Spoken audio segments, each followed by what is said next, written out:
preaching to you on Easter. So those of you who go, oh, that sounds interesting, I'd like to come back and hear that. Well, some do and some don't. But last Sunday, I shared a cliche from a video that I said we just had to use where I talked about the Easter baskets were full, the tomb was empty, and I said that led me to lead us to the sermon series for the next couple weeks called Empty. And at church council on Monday night at Wesley, all of a sudden it dawned on me apparently how awful that sounded. Because we got talking about how some of the lay people, which I'm very pleased with, want to get more involved in sharing the message. Y'all let me know. The microphone's yours any day, in any way. We're asking a youth group to do the same thing. But in that, they said, we're going to wait, though, until after the Empty series, because it just kind of, we're going to let you have that one, because it just sounds kind of down, and we don't want to be part of that. And I was like, ouch. That really wasn't my intent, because the focus is on empty tomb, empty cross, empty being good. And carry on that in the Christian church, we celebrate Easter for the next 50 days until Pentecost. So we are a people of resurrection. So we want to focus on that. So we look at this, that my life is empty, which is a reality, particularly as we come to church on the Sunday after Easter. We look around, compared to last week, it looks a little empty.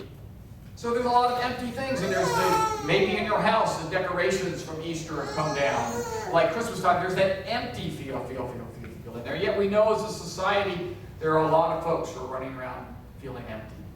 In fact, author and writer and teacher and president and founder of Christian Apologetics and Research, and you're going, the vision of good, what? Well, that's for those of us in theology who want to learn how to preach and do research and stuff. Matt Slick wrote, and I want to share a story, an article with you. He says, do you feel empty? Is there something lacking? Do you long for something, but you don't know quite what it is? Are you longing for fulfillment?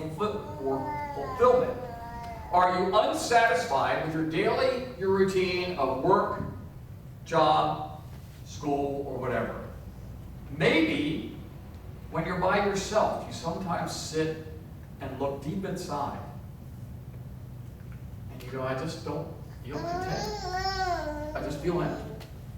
He goes on, he says, something is missing. Maybe you've discovered that in indulging the desires of the flesh, and immediately said, everybody goes, oh, he's talking about sex. Well, yeah, that's part and part, but he's really talking about the material things of life. That we're going out to dinner, we're taking vacations, we are grabbing for all the gusto that we possibly can. And that we're doing that, and yet in our mind, we've produced no more peace and no more tranquility than what we had. So as I was reading this, I began to think, I wonder how many of us feel that way. And if we don't feel that way today, did we feel that way maybe last week, last month, or last year? And if we're not that way now, will we feel that way in a month or a year from now? That we're going to go through those periods where we feel empty, where all we see is the empty container of ice cream.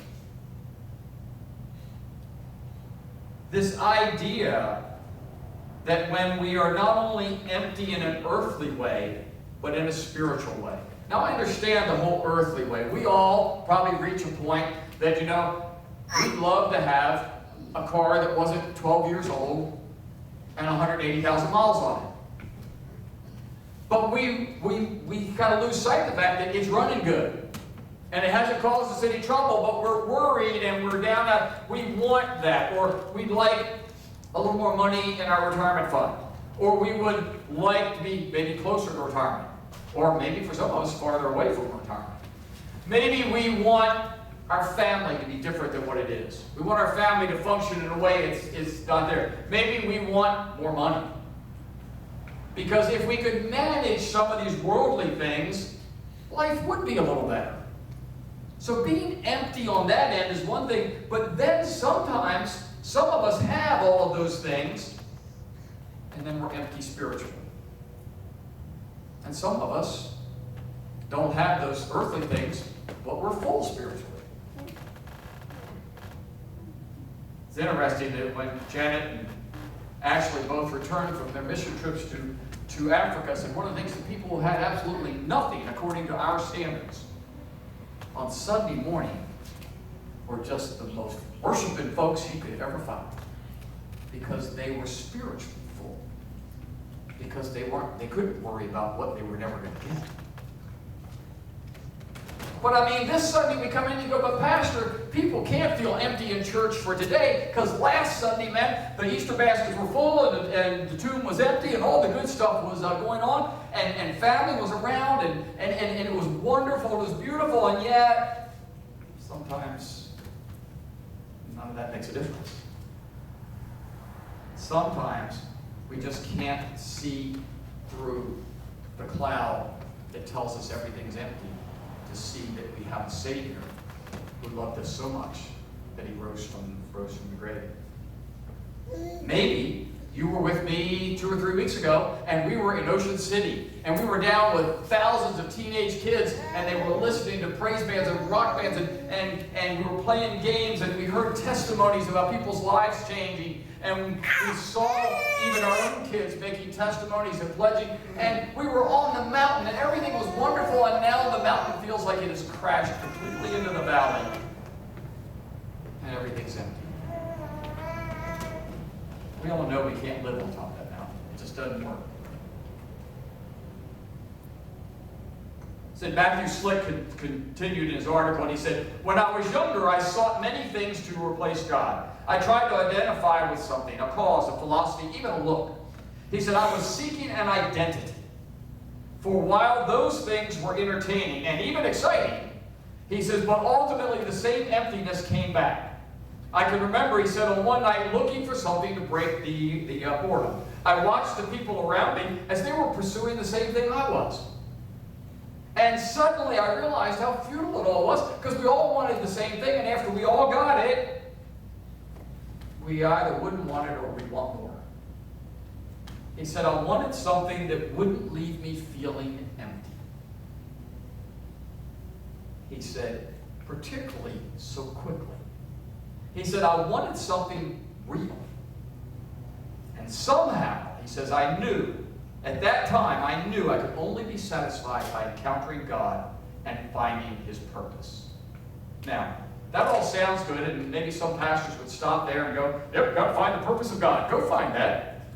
And you're saying, I've been working on that for the last 62 years of my life, and I'm trying to figure out what the purpose of God is. And when I think I find it, how do I know that that's God's purpose and not Satan's plan? How do I know that? Well, in Ecclesiastes today, we get a little taste of that. Believe it or not, it's not all about death and dying. It's about living. And the writer is telling us that this is what God's plan is. There is a time for everything. And you go, well, everything? Yeah, there's a time for everything. Now, that doesn't mean that God wanted you to go through that. Okay? God didn't zap you. He didn't punish you. He isn't forcing you to have illness or grief or whatever it is. But there is a time for everything. All right? And there is a season for every activity set under the heaven. A time to be born and a time to die. I think this past week I just saw a statistic about how many people are born every minute that someone dies. And it's on the positive side. There are more people who are being born every minute than there are dying. But my guess is we don't see the full container of ice cream in the freezer. We see the empty one that's in our hand. And then it goes on in 3. It says there's a time to kill and a time to heal. And you go, oh, see, so it's okay to kill people. No, please, keep them in perspective. My guess is that there was a time to kill, particularly if you wanted chicken or steak for dinner. Now, I'm not saying it's all limited to that, but there are times in life that God says that these are there. There's a time to tear down, a time to build, a time to weep, a time to laugh, a time to mourn, and a time to dance. There is a time to scatter stones, and there's a time to gather them. There's a time to embrace and a time to refrain from embracing. There's a time to search and a time to give up. There's a time to keep and a time to throw away. There's a time to tear and a time to mend. And many of us probably have friends that wish would listen to this one more. There's a time to be silent and a time to speak. There's a time to love and a time to hate, a time for war and peace. And then the writer goes on and says, what do workers gain from their toil? I have seen the burden of God that God has laid upon the human race. And if we stop there, we go, oh my gosh, see, God burdened us. God's unhappy with us. God's mad with us because we're stopping there. And in verse 11 it says, He has made everything beautiful in its time. He has also set eternity in the human heart. Now we're going to come to this one again because this one's going to play out big in what we have to say. He has set eternity in the human heart. Yet, no one can fathom what God has done from the beginning to the end. Now here's one of the ways that we look at the wrong gauge, that we can't see full and only feel empty. And is the end. Whose end? Our end is when our life ends on this earth. Because academically, that's all we've got in our minds. That's all we understand. And yet, God's end, biblically, he says, is a beginning. There is no end to God. God is infinite, so there is no beginning and no end. It's that sideways figure eight that has no beginning and no end. So our intelligence cannot comprehend that. We can't comprehend the beginning, and yet we claim that we understand the end. Because life's empty, it's just a giant vacuum, and it really sucks. And yet God's saying, what do you see that I'm not seeing? And I'm not saying that you don't struggle. Please, folks, don't be twisted in that part. I know we all suffer. All right? But we lose sight of the concept because all we can see is what is within our intelligence, and what God is promising is beyond our intellect. In verse 12 it says, I know that there's nothing better for people than to be happy and to do good while they live. The Bible says there's nothing better for you than to be happy and to do good. The Bible says that. The Bible does not say I want you to be sad and beat up and worn down and walking around going, oh, poor me. That each of them may eat and drink and find satisfaction in their toil. It doesn't say you're going to get a vacation for the rest of your life. It says in your toil, you'll find satisfaction in your toil. This is a gift of God. I know that everything God does will endure forever. Everything that God does endures forever. We have finite understandings. God sees beyond. Nothing can be added to it. Nothing can be taken from it. God does it so people will fear Him / worship Him. All right? For those of you here on Good Friday, or in Wesley on Good Friday, you heard that idea of nothing can be added to it. The Greek word was tetelestai, and it meant your debt was full, completely paid, it was done, there's nothing more that could be added. Our emptiness comes from not understanding that focus that God has already provided. That God is filling the emptiness in our life with the Holy Spirit. We have decided that we need something else. And like Matt Slick, we keep trying to fill the emptiness and failing. We keep trying because we think we can do it because we're made in God's image and we think that we are God, not just made in God's image.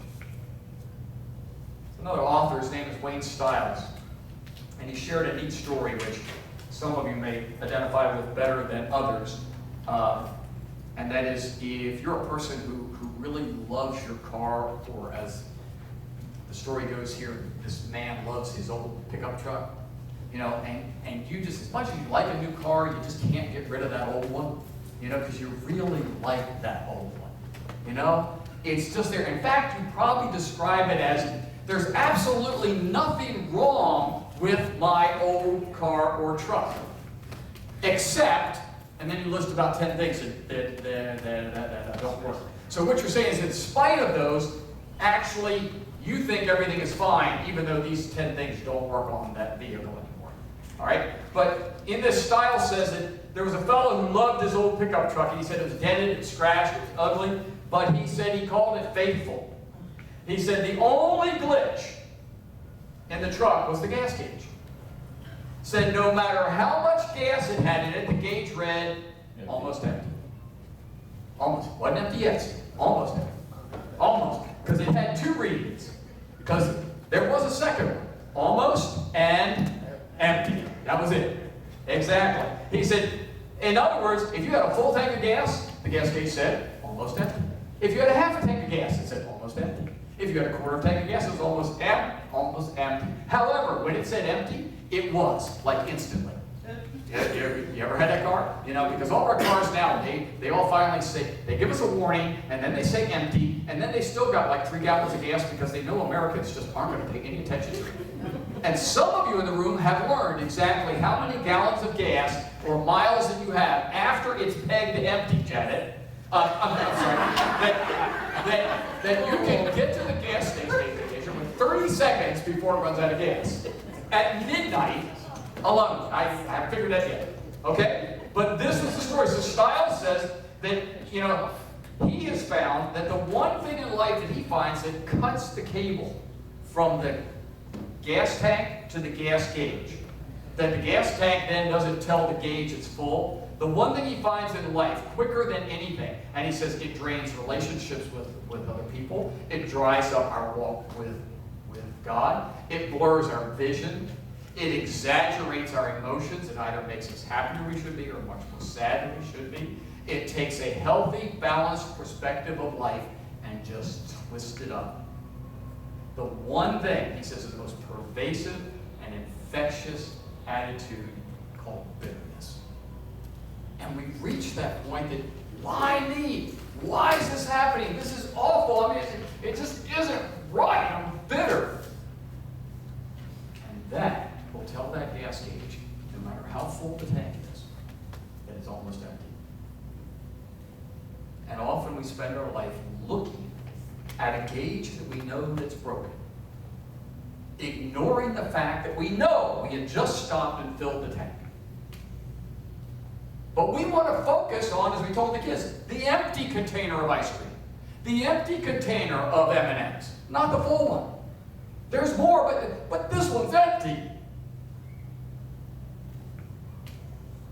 I don't know about you, but if you think a minute, I recently heard a story about a woman of God who God did everything he could to protect her after she lost her husband, after her children wanted to stay in their homeland and move away. She lost her money, and as a single woman, she had lost her ability to go get a job. That all she saw was darkness and emptiness because she would not let herself see through her eyes anything but the wrong gauge. I think it went like this. But I will go with you wherever you go. Nothing's going to separate me. Said Naomi, I'm not going to leave you. I know I'm your daughter-in-law, and you're my mother-in-law, but believe it or not, I want to be with you. I'm not leaving you. In fact, if anything but death ever separates us, I should be condemned. And Naomi goes, but you should be here with your family because you all are from this town, and I'm asking you to move to Washington, and you're from Baltimore. So you're going to go to Washington. You're not going to know anybody. No, I'm going with you. You're not going to be alone. This is what I'm going to do. And you could almost hear. So Naomi goes, fine, go with me. And so they go, and they go back to Washington, where Naomi's from, or back to Bethlehem in this case. And Naomi gets there, and everybody in town goes, hey, Naomi's back. Wow, we haven't seen you in years. It is really good to see you. Now, she's lost her husband, lost her kids, she doesn't have a job, she doesn't have a house, she doesn't have anything. But she's got someone who's not leaving her until the day she dies, and her hometown is going really excited she's there. And what does she say? What does she say? Oh no, well first you have to understand that here now, we name kids names that we like the sound of them. We probably don't even pass on the family name much anymore, and we don't care what the name means. Now, biblically, names were given because they meant something to the family, and they had a meaning. And so Naomi says, and you have to put that in perspective, because here she says, don't call me Naomi. Call me Mara, which means bitter. For the Almighty has dealt very bitterly with me. I went out full. When I left Bethlehem and went to town, and I had my husband, I had my house, and I had my farm, and I had 2 cars and a swimming pool, and I had a good job and all, and then everything collapsed. Everything fell apart. The Almighty has dealt bitterly with me, so I went out full, I came back empty. Why do you call me, said Naomi, since the Lord has witnessed against me, and the Almighty has afflicted me. Naomi couldn't see that the tank was full. Her gauge, the gauge that she created, because she wanted life to go this way. And God said, I gave you everything that you needed. I gave you someone who's going to be with you. I gave a way for you to get money. In fact, I brought you into Bethlehem at the beginning of the harvest so you can glean from the fields, and you'll have food, and you'll get a place to live. And Naomi stopped at her feet and going, but that's not the way I wanted it to happen. My plan wasn't for it to be this way. And God's going, but I understand that, but I'm making sure you're taken care of. And all Naomi could see was empty, when in reality she had everything and her tank was full. Ironically, she did not return alone. Her daughter-in-law Ruth had returned. She was focused in those 2 verses. I don't know if you heard it. In 2 verses, this was her focus. Don't call me Naomi. Don't call me. Call me Mara. For the Lord has dealt bitterly with me, and I went out full, but the Lord has brought me back empty. Why do you call me, since the Lord has witnessed against me and has afflicted me? In 2 verses, 8 times, Naomi said, me or I. In 2 verses. She had no idea what the real gas gauge said at all. None. Is that what we do? The resurrection of Christ is our real gauge. We can't go back and try to imagine what it's like prior. It is no longer our gauge. It's not our family's gauge. But Pastor, you don't understand. Our family has always done it like this. And my family expects, and God says, I'm providing outside of your family's plan. But my family and my church's plan is, I'm providing outside of your church's plan. But my plan, I'm providing outside of your plan. What are you focused on? What are you focused on? You read in Ecclesiastes that we were to be happy and be full of life in all things. You read in Jeremiah where we're told that God's plans for us are to prosper and not be harmed. But it's not by our terms, but by God's terms, which are eternal. And the only way that we can begin to see eternal is to begin living in God's understanding. Living in a resurrection of an empty tomb and an empty cross. You can't deny Christ and expect to feel full. You can't set your plan and, as Carrie Underwood would say, take the wheel on yourself and not give the wheel up for Christ and expect to feel full. I'm not saying it's easy. There's grief, there's pain, there's addiction, there's suffering, there's poverty. It is awful, but in that, God is in control. If you focus on the right gas gauge, and by being bitter, all it does is guarantee that gas gauge will never know what's in the tank. Beginning for today, tomorrow, the rest of your life, what gauge is the focus of your life? What can you do beginning today to keep the focus on a gauge of eternity? Because if it's not you, it's someone in your family, it's someone in your community, it's our world, because life is empty and I'm really bitter. And you can go say, you're focused on that gauge. As you're able, let's join in singing our last song.